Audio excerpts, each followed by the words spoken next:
자, 학창시절에 하늘에는 영광 땅에는 평화라는 가훈을 직접 작성할 정도로 신앙심이 매우 깊으신 분입니다. 대입학력고사 전국수석, 서울대 법대 수석, 사법고시 수석, 전설의 삼수석의 타이틀을 갖고 계신 엘리트 정치인이십니다. 국회의원과 지방자치단체장을 역임하시고 지금 국토부 장관 자리에 계시는 대한민국의 희망 천재 장관 원희룡 국토부 장관님의 신앙 간증을 기립박수로 드리겠습니다.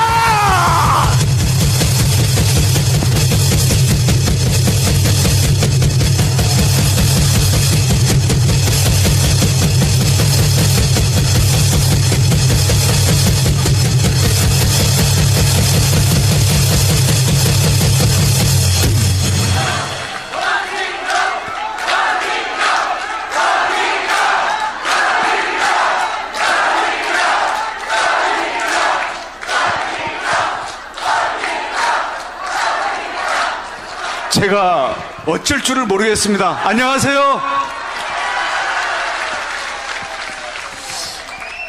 오늘 장관 명단이 발표가 됐는데요. 오늘 국토부 첫 장관으로서의 임기를 마치는 발표를 받고 지금 여러분들을 뵈러 온 게 이게 처음 일정입니다.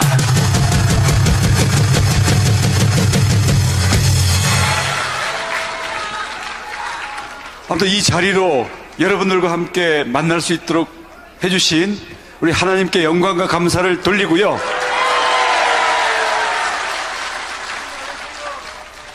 이제 앞으로 제가 어떤 길을, 어떤 역할을 해야 될지 모르겠습니다만은 여러분들과 함께 기도하면서 손잡고 가겠습니다.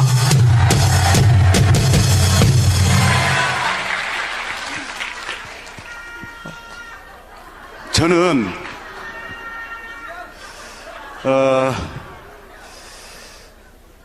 유산을 크게 물려받았는데요. 돈은 아닙니다. 돈은 한 푼도 못 받았고요. 대신 유산으로 신앙을 물려받았습니다.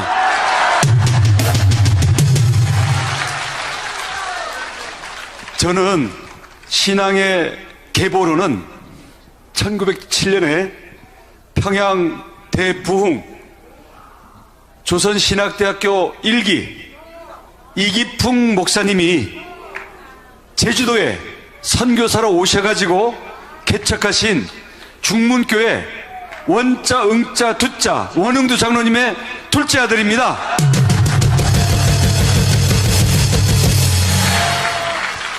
제가 태어나던 1964년에 원장로님은 나이 30살이셨습니다.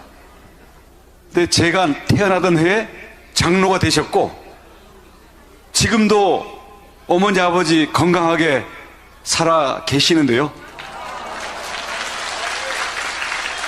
70세 때 장로 은퇴하고 지금 90세 될 때까지 평생 새벽기도를 멈추지 않으신 분입니다. 초등학교 때 학교에서 가훈을 써오라고 했습니다. 아니 뭐 시골에 그런 게 어디 있습니까? 그래서 집에 와서 아버지 우리 집 가훈이 뭡니까? 아버지가 한참 생각하시더니 하늘엔 영광 땅에는 평화 써서 갔죠. 무슨 가훈이 이러냐는 거예요. 그래서 어린 마음에 조금 얼굴이 창피했던 기억은 있는데 저희는 늘 가정예배를 드리고 어릴 때부터 주일학교 성경 말씀이 너무나 익숙했기 때문에 아버지의 기도는 이남 사녀인데요. 자식들 중에 하나는 하나님한테 바치고 또 하나는 땅에는 평화, 그러니까 인류 평화를 위해서 바치겠다. 꿈이 너무 크셨습니다. 제가 둘째거든요. 저희 형이 목사가 되셨습니다. 아마 우리 형님이 다른 길로 갔으면 제가 목사가 되는 거였습니다. 왜냐하면 한 사람은 하나님한테 바치겠다고 했기 때문에. 그런데 돈은 안 벌리더라고요. 평생 농사만 그냥 허리 꼬부라지도록.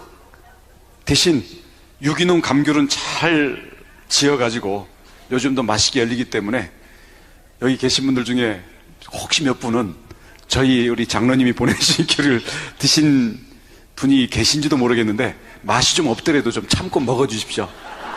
왜냐하면 그 허리 다 꼬부라지면서 직접 지으신 귤이니까요. 그리고 못생겨도 거의 농약 안 치고 한 귤이니까 드시기 바랍니다. 그래서 저는 어릴 때부터 우리 아버지께서 재산은 못 물려주지만 나중에 반드시 내가 물려준 신앙 때문에 크게 인생에 도움받는 날이 올 것이다. 네. 그래서 저는 유아 세례를 받은 모태신앙이었기 때문에 어릴 때부터 교회가 너무 익숙해서 저는 습관으로서의 신앙은 저는 한 9단쯤 됩니다. 근데 여러분 아시잖아요.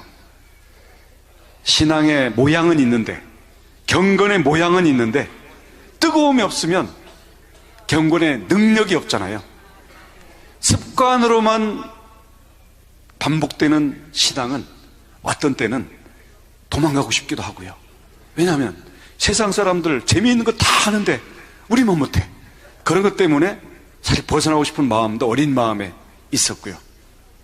그러다가 이제 또 죽게 생기면 교회를 가죠. 저는 36살에 국회의원 한나라당으로 시작을 했는데 선거할 때마다 이게 무슨 탄핵이 벌어지고 무슨 사건이 일어나면서 선거 때마다 힘든 거예요. 그러면 갑자기 교회 새벽 기도를 열심히 나갑니다. 그러면 목사님께서 강하고 담대하라. 그러면 선거에 당선되려고 강하고 담대한 마음을 얻으려고 열심히 교회를 가는데 또 선거 당선되고 나면 어느새 흐지부지해져가지고 늘 표어대로 교회는 가긴 하지만 마음속에 뜨거움이 없는 거예요. 그러다가 제가 제주도 지사를 2014년에 갔는데 가자마자 큰 시험이 닥쳐왔습니다. 제주도 의회 조례로 한라산 산신제를 제주도지사가 재관이 돼서 도포 다 입고 제사를 지내야 되는 거예요. 법이 그렇게 돼 있는 거예요. 그래서 정말 고민을 많이 했죠. 제가 누굽니까? 이기풍 선교사가 세운 교회에 원장로 둘째 아들인데 거기다가 솔직한 말로는 어디 저 멀리 누가 쳐다보지도 않는 데 같았으면 몰래 살짝 어떻게 모면하려고 했을지도 모르겠는데 제주도지사로 전국에 방송이 되는 한라산 산신제에 제가 재관이 돼야 되는 거예요. 이건 너무나 어려운 상황이더라고요. 그래서 장로님들한테 여쭤봤어요. 정치하시는 장로님들은 이런 분들도 계시더라고요. 그건 문화다. 신앙이 아니고. 그래서 제주도민들을 편안하게 해주는 게 좋다. 이런 분들도 계시고. 또 어떤 분들은 아니 안 그래도 제주도가 미신과 우상이 많은 곳인데 다른 사람도 아니고 원장로 둘째 아들 그리고 교회에서 믿고 밀어줘가지고 지사가 됐는데 그걸 맨 앞에서부터 쓰러지면 어떡하느냐.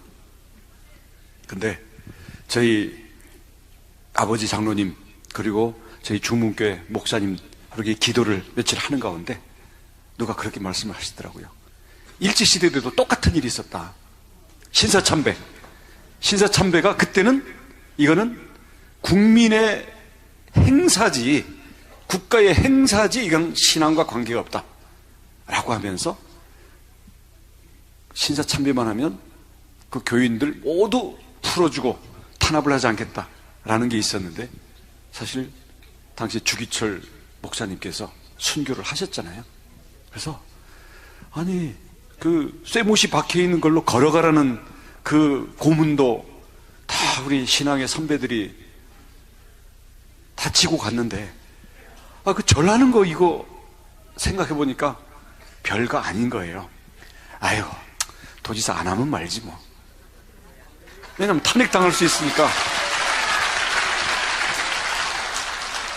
그래서 이것 때문에 제주도민들이 도지사 그만하라 그러면 도지사 그만할 각오를 딱 하고, 대신 일반 사람들이 뭐 제가 미워서 그러는 건 아니잖아요. 자, 그럼 이건 부지사가 하도록 한다. 예산은 다 지원해 준다. 문하라 그러니. 하지만 나는 신앙이니 나는 못한다. 그래가지고 사실 그 방송에 내려고 또 한 것도 아니고 저는 천막에서 구경하고요. 대신 예의를 지키면서 구경하고 있고 부지사가 다 했는데, 이거를 그 좀 고약한 언론에서 저를 비난하려고 그걸 대문짝만하게 신문에다 일면 사진으로 낸 거예요. 이렇게 고집불통 도지사가 자기 잘난 그걸로 독선의 도지사다 이렇게 했는데, 제주도에서는 비난을 받았는데 전국의 목사님들께서 전화를 보내주셔가지고요. 그래서 아마 그때부터 아침에 기도재단에서 저와 우리 제주도를 위해서 기도해 주시는 우리 성도님들과 목사님들이 많이 생겨나지 않았나. 그래서 그 후부터는 저도 알 수 없는 힘에 의해서 제가 도움을 받는 그런 느낌을 자주자주 하고는 합니다. 근데 그게 딱 끝나고 나서 도의회에 이제 불려갔잖아요. 도의원들이 이제 따지는 거죠. 당신은 왜 이렇게 독단적이고 종교와 정치가 분리가 되게 돼 있는데 도지사로서 이 의무를 딱 안 했으니 이거를 처벌을 하겠다. 그래서 근데 싸우는 것도 좋지만 싸워서는 설득이 안 되잖아요. 그러면 방법은 이제 동정표, 눈물, 불쌍해 보이는 것밖에 없죠. 제가 우리 아버지가, 어머니가 중학교도 못 나오고 어머니는 초등학교도 못 나오고 평생 농사만 짓고 돈 한 푼 지금도 나한테 단돈 100만 원도 물려줄 돈이 없으신 분들 여러분 다 아시지 않냐. 근데 이분들은 20대 초반에 죽을 병 걸렸다가 살아나서 그래도 지질이 고생만 하면서도 평생 새벽기도 하면서 이 길을 왔는데, 아들한테 이미 물려준 유언이 10계명을 지키라는 건데 거기에 절하지 말라고 했는데, 아니 여러분들이라면 그런 아버지 유일한 유언을 도지사가 하려고 해야 되겠냐? 나에게 효도할 수 있는 마지막 기회라고 생각하고 좀 봐주면 안 되겠냐?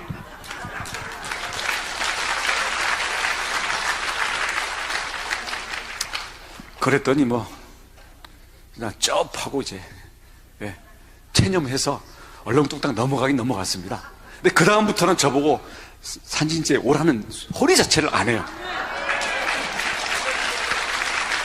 그래서 사실 저는 그때까지도 제가 이렇게 막 어울리는 사람들, 또 세상에 막 즐거운 자리들이 있으면 제가 기독교라는 걸 살짝 숨기고 티 안 내고 이렇게 됐는데, 그때는 이미 전국에 이게 다 방송이 돼버렸기 때문에 이제는 어디 가서 제가 크리스찬이 아니라고 할 수가 없는 거예요. 게다가 이제 성경을 읽고 말씀을 드리면서 저도 오늘 이렇게 간증을 온 게, 자, 복음을 부끄러워하지 말라.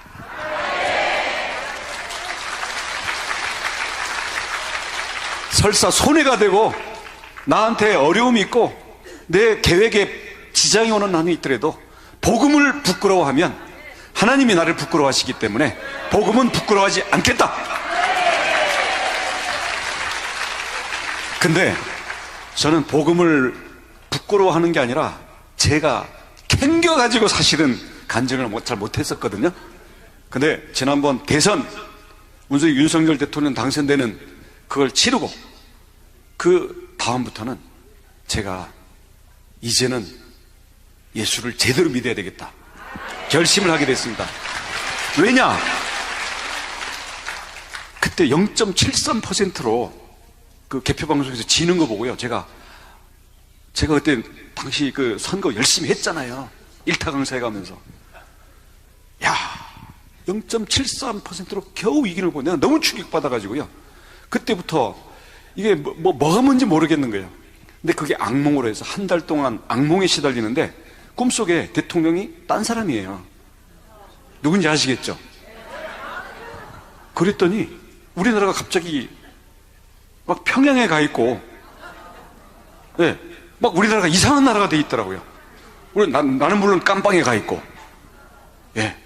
그리고 내가 우리 친했던 우리 나름대로 자유민주주의를 지키던 모든 사람들이 이제 사업하는 사람들까지 다 탄압받고, 거기서 교회는 완전히 다 문에 그냥 대못이 박혀 있는 거예요. 꿈속입니다, 물론. 하도 악몽에 시달려가지고, 그때 결심을 했죠.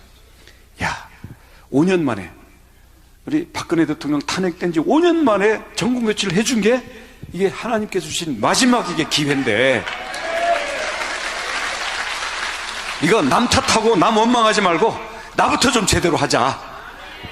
그래서 그때 잠자는 습관이 바뀌어버린 거예요. 새벽 3시면 깨요.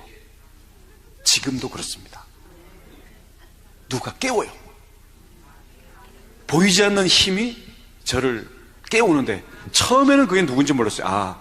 하도 대선 때문에 이 악몽에 시달려갖고 내가 노이로제가 걸렸나 보다, 어디 아플라나 보다, 이렇게 생각을 했는데, 한참 걸리고 나서는 이제 새벽 되면 잠이 저절로 깨가지고 이제 책상 앞에 가서 앉아가지고 이게 도대체 뭐지? 이렇게 생각을 하는데, 이런 질문이 오는 거예요. 주님이라고 불러봐라. 그래서 제가, 주님, 지금도 제 스마트폰은 매일 새벽 주님 두 글자 쓰면서 시작을 합니다.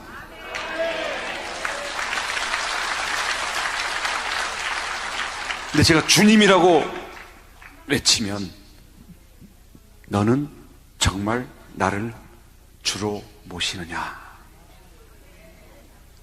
그럼요. 근데 그 물음이 매일매일 계속되니까 제가 생각을 더 하게 되는 거예요.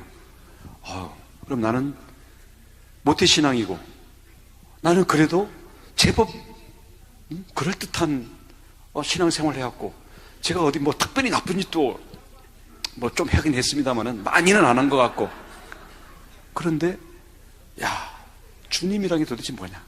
근데 이제 하나하나 이제 생각을 하기 시작하는데, 이게 보통 문제가 아닌 거예요. 그래서 첫 번째로는, 주님이라는 거는 주인이라는 얘기 아닙니까? 나의 주인일 뿐만 아니라 이 우주의 주인인 거예요. 모든 걸 만드신 거예요.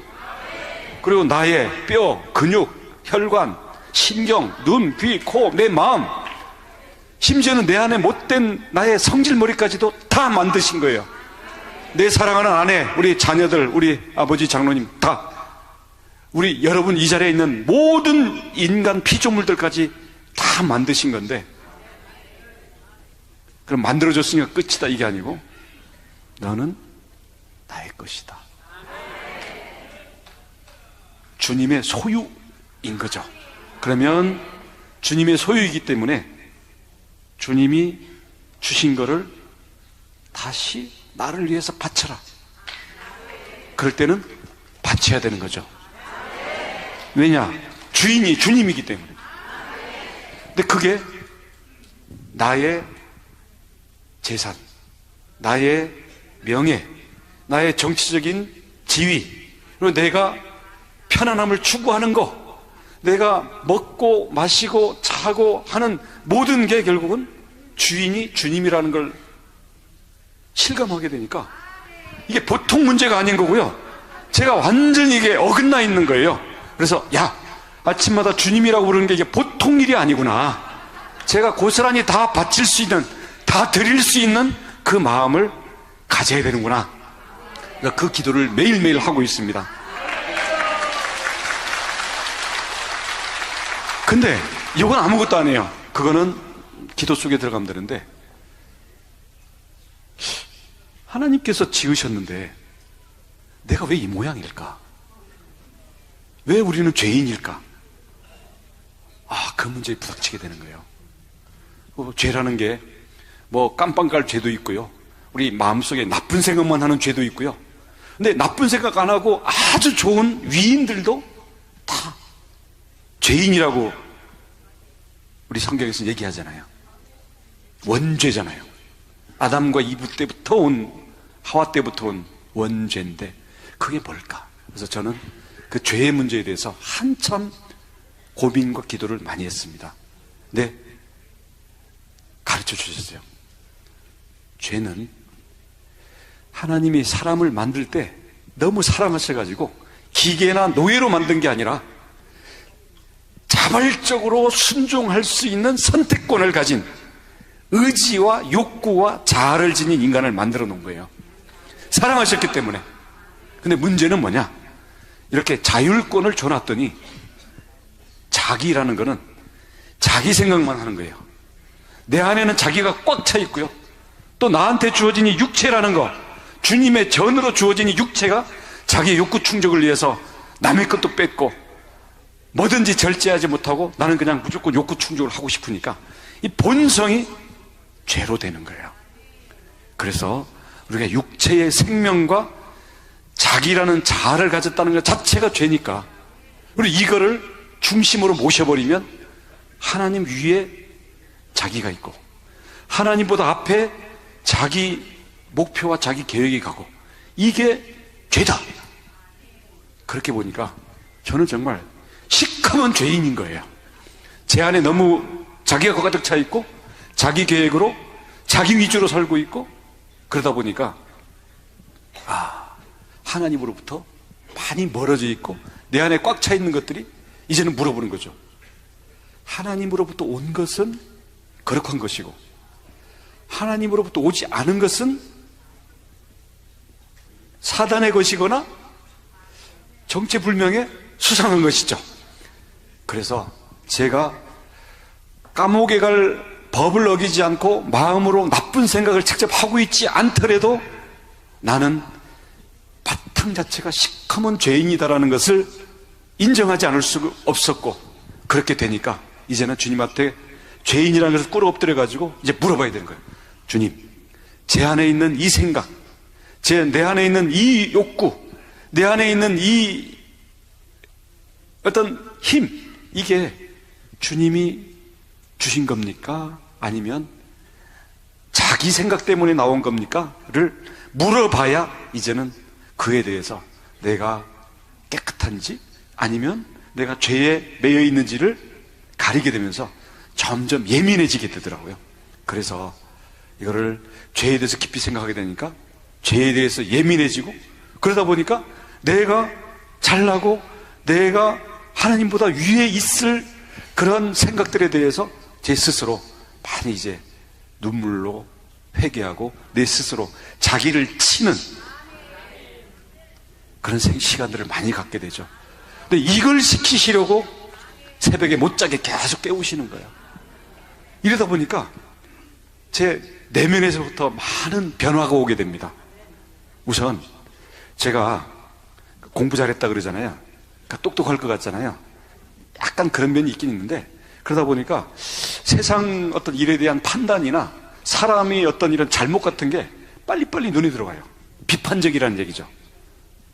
어떤 때는 좀 내가 잘났다는 생각 때문에 내가 안다 이런 어떤 자기 교만이 있을 수가 있는데 주님께서 그러셨습니다. 너도 피조물, 다른 사람들도 피조물. 너도 사랑으로 지었지만 다른 사람들도 내가 너 못지않은 사랑으로 다 지었는데 나도 심판하지 않는데 너가 무슨 자격으로 감히 인간들을, 이웃들을, 형제들을 네가 판단하느냐. 판단하지 말라. 그래서 그 기도를 한참 하고 나니까 갑자기 좀 안 입고 던 사람들이 괜히 예뻐 보이는 거예요. 얄미운 사람들 있잖아요. 근데 사람이 예뻐 보이기 시작하니까 그래서 나도 그 사람에 대해서 함부로 얘기했던 것도 줄어들고 그 사람 얘기를 더 듣게 되고 그러니까 그 사람이 저에 대한 태도가 또 달라져요. 그 1번이 제 딸들입니다. 제 딸이 둘이 있는데요. 사실 제가 정치하느라고 바쁘고 또 야단치잖아요. 야, 내가 너 잘 되라고 하는 거야. 야, 그딴 식으로 해서 너 어떻게 이 험한 세상 살래? 어? 그리고 내가 진짜 사랑하니까 내가 하는 얘기야. 이러는데 계속 상처를 받는 거죠. 근데 판단하지 말라. 라는 이게 딱 앞에서 맞고 하게 되니까 아빠가 왜 이렇게 친절해졌네요. 철이 드는 것 같다고. 근데 그것뿐이겠습니까? 그래서 이런 것들을 이게 저를 변화시켜 주신 거니까 이거를 앞으로 모든 사람에게 적용을 해나가자 이런 생각을 하고 있는데요. 결국 저는 하나님께서 저에게 주시는 가장 큰 축복은 하나님 저에게 새로운 마음을 주십시오 했을 때 변화된 마음을 주시면 거기서부터 일이 바뀌는 걸 저는 많이 느끼고 있습니다. 특히 요즘은 저에게 많이 주시는 게 비판하지 말고 그리고 법 따지지 말고 긍휼의 마음을 가져라. 그리고 얼마나 우리 사회에 눈물이 많으냐, 그 눈물을 너의 눈물로 담아가라, 이런 말씀을 주시는데 이건 제가 열심히 기도를 할 거고요. 근데 이런 죄를 제가 벗어나기 위해서 노력하는 과정에서도 한계에 부닥치는 거예요. 그래서 여기에서 결국 우리 예수님의 보혈을 만나게 되는 겁니다. 예수님이 나를 위해서 십자가에 죽었다고요? 근데 그때 태어나지도 않았는데?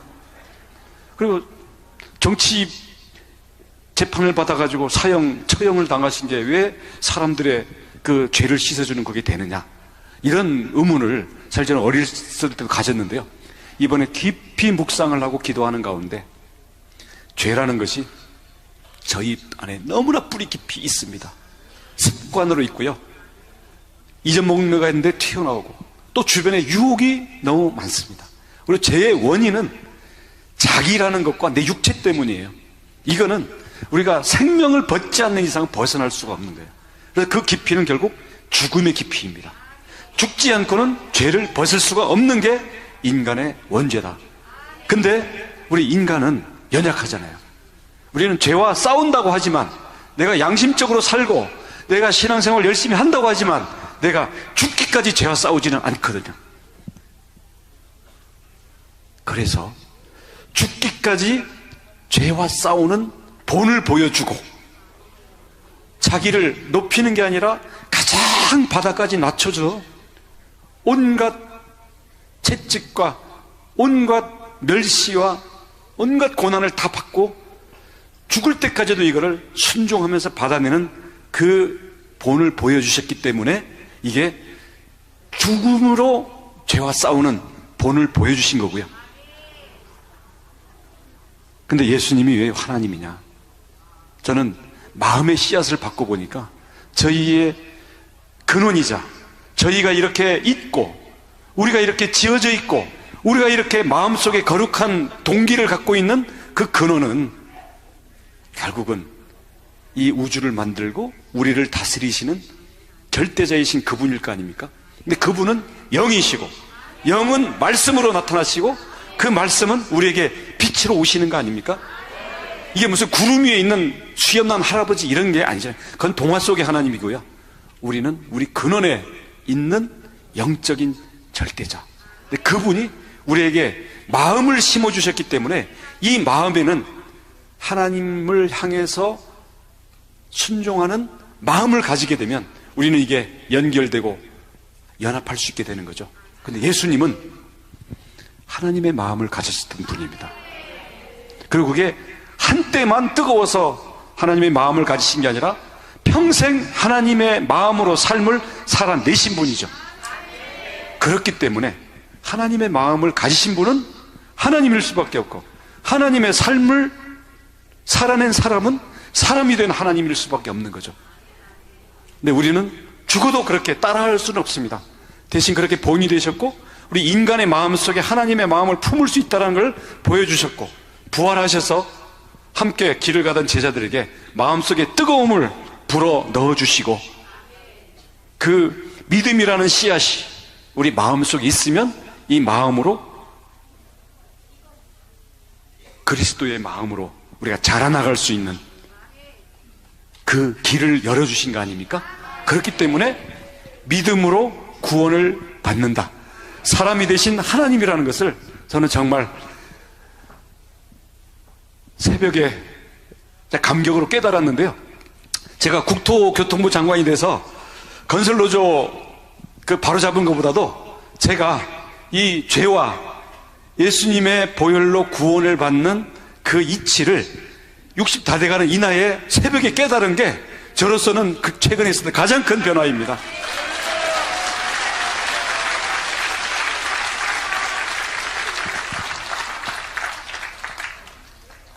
하나님은 우리 개인의 구원, 누구에게나 다 심어주셨지만 우리는 또 대한민국이기도 합니다. 개인 구원으로 끝나면 안 됩니다. 왜냐? 우리 피조물들을 하나님께서 다 만들어주셨으면서 대한민국으로 모여서 살아라 라고 해주셨습니다. 가난한 사람도 있고 재벌도 있고 또 인기 있는 사람도 있고 좀 무시당하는 사람도 있지만 그래도 하나님은 똑같이 사랑하시고요. 너희들 서로 돌보고 서로 그 안에 있는 하나님의 모습을 발견하고 그것을 서로 밀어주면서 믿음의 공동체를 만들어라.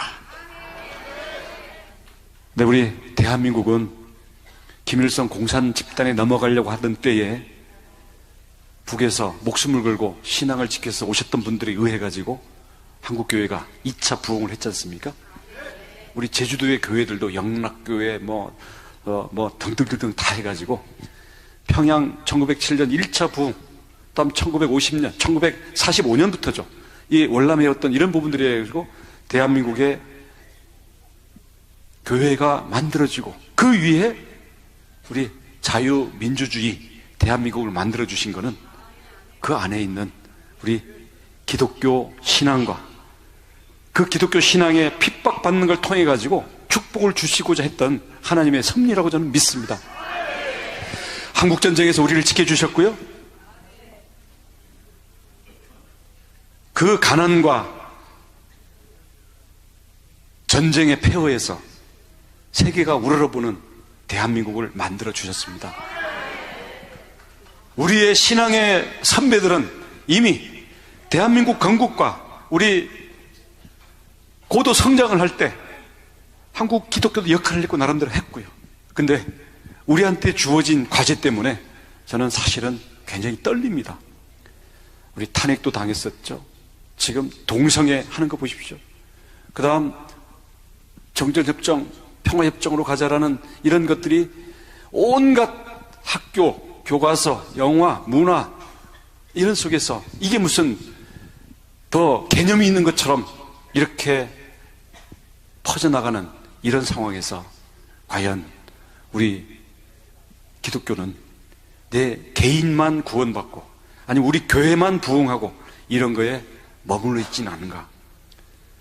저는 기도하는 중에 우리 주님께서는 교회와 우리 마음속에 주의 마음의 성전만 지키라고 한 게 아니라 우리가 살고 있는 각각의 영역, 경제면 경제, 문화면 문화, 교육이면 교육, 정치면 정치, 아니면 지역 발전이면 지역 발전, 이게 모두 하나님께서 만드신 피조물이기 때문에 거기에서 하나님의 연기를 받은 우리들은 연합을 해서 하나님이 주신 세상을 거기서도 하나님의 빛을, 영광을 드러내는 쪽으로 우리가 만들어가는 데 참여를 해야 되는 거예요.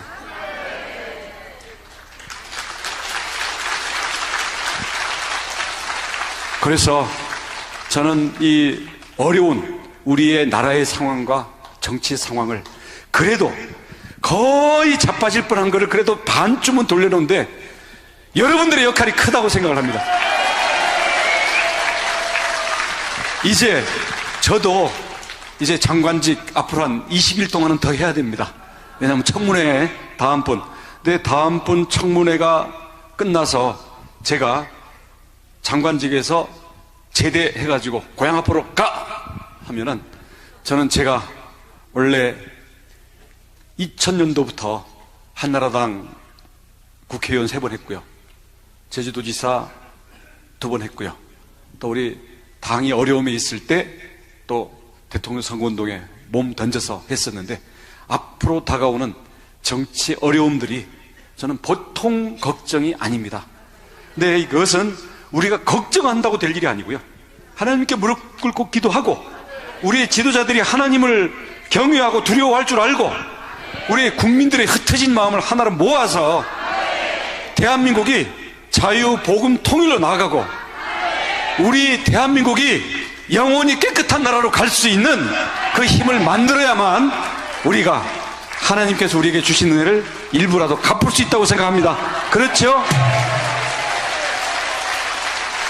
저는 복음을 부끄러워하지 않는다고 그랬던 것처럼 우리 공산화를 막고 자유 대한민국을 만들었고, 가난해서 우리 잘 사는 대한민국을 만들었던 그게 두 번째 점프였다고 한다면, 세 번째 점프는 지금 공산주의와 이념에 의한 인간의 지배, 그리고 인간의 우상, 이걸 꿈꾸는 우리 북한과 주변의 이러한 기운들을 우리가 믿음으로, 우리의 헌신으로, 우리의 희생으로 이것을 이겨내고 자유, 복음, 통일을 이룰 뿐만 아니라 우리 사회에서도 국민 통합을 이뤄내고 전 세계에 이제는 우리가 가장 앞장서는 제사장 나라로서 빛을 발할 때가 왔다.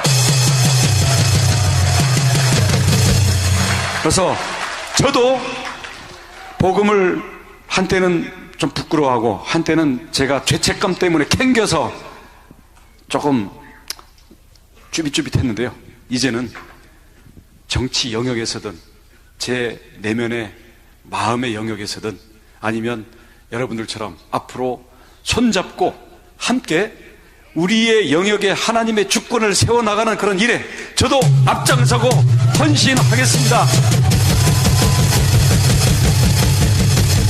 여러분들께서도요, 정말 눈물로 기도해 주십시오. 저도 매일 아침 쌓는 새벽의 제단 더 열심히 쌓고 제가 어떻게 해야 될지 하나님 앞에 무릎 꿇고 답을 구하면서 여러분과 함께 하겠습니다. 감사합니다.